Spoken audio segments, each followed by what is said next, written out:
стал называть стран, берется как главный фронт борьбы за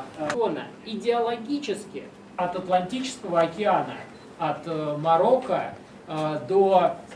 Тихого океана, до Индонезии и Малайзии. И вот в этом широком исламском мире от Атлантического до Тихого океана идут десятки локальных или внутристрановых конфликтов, где существуют не только политические партии, политические методы борьбы, но и военизированные методы войны, военизированного радикального ислама. Где... به خاطر پیدا کردن راه و اصولهای نو تحقیق آموزش سبب و عاقبت‌های چالش‌های معاصر از جمله رادیکالیسم تندگرایی جوانان ما تصمیم گرفتیم که این کنفرانس را در موضوع تندگرایی اسلامی همچون خطر به دولت‌های دنیوی همچون چالش به دولت‌های دنیوی خطرها برای جوانان در این موضوع کنفرانس را دایر نمودیم و این کنفرانس از جانب خزینه ادینال از آلمان دستگیری مالی یافت. ما کارشناسان را از آلمان، از روسیه، ازبکستان، قرقیزستان، تاجیکستان دعوت کردیم تا که این ظهورات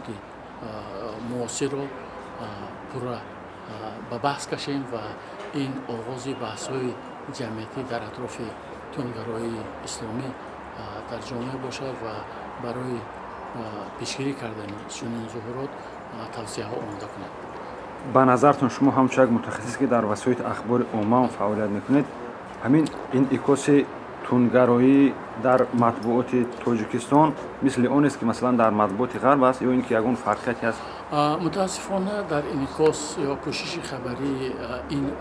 مسائل مربوط به تندگرایی اسلامی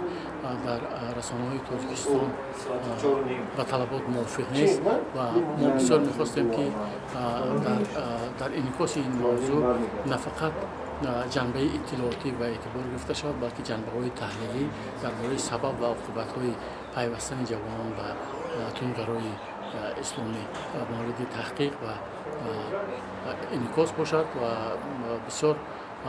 توصیه‌ها از جانب کارشناسان در این کنفرانس ارائه داشته میشد که ارائه داشته میشد به خاطر وسعت بخشیدن به این کار، یعنی در سمت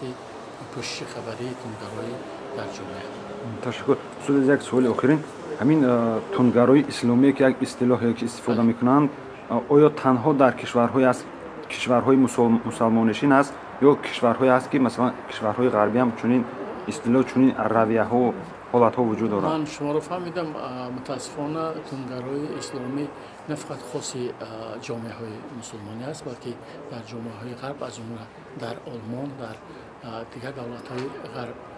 به نظر می رسد و کارشناسای بین المللی که ما از آلمان دعوت کردیم در اطراف تندگرایی، یعنی گرویدن مردم به تندگرایی اسلامی در آلمان صحبت ها داشتند و یک تحقیق کتاب مفصلی که به این موضوع بسته است همچون مواد تقسیماتی به اشتراکداران این کنفرانس ارسال داده می شود. یک سوال دیگر در ذهنم آمد، آیا اشتراکچیانی که گفته از اروپا اشتراک کردن یا اشتراک میکنن در اینجا نمیگوید که یعنی همین تندگرایی غیر اسلامی هم یا که دیگر دین ها وجود داشته باشد؟ البته تندگرایی در مجموع جنبه های گوناگون دارد و در واقع صحبت امروز در اطراف تندگرایی اسلامی و دولت دنیوی صورت میگیرد، ولی در صحبت ها کارشناسان این را نیز تاکید کردند که تندگرایی نمادهای دیگر نیز وجود دارد.